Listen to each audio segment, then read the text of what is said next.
Hello guys, review Blade A35 by ZTE, version 4GB RAM memory and 64GB ROM memory, 675-inch display, HD plus display, 5000 mAh battery, octa-core processor and 8-megapixel camera, and super low price.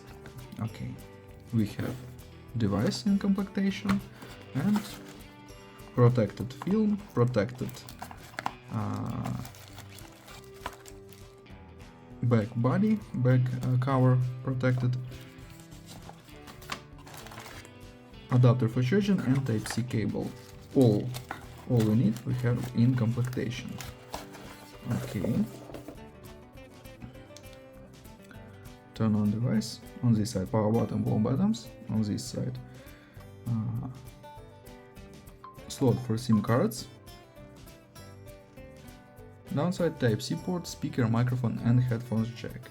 Okay, open settings.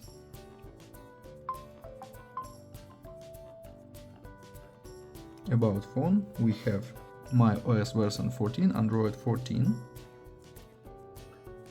And open Geekbench 6. We have Unisoc SC8863 processor and GPU Power VR.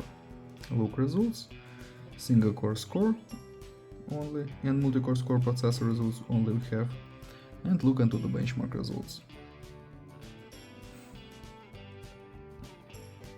Although the benchmark doesn't work, okay, close this. PUBG Mobile works on the low graphic level.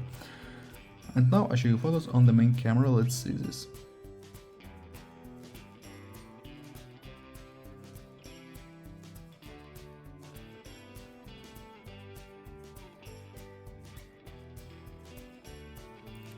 That's all, thanks for watching this video, bye bye.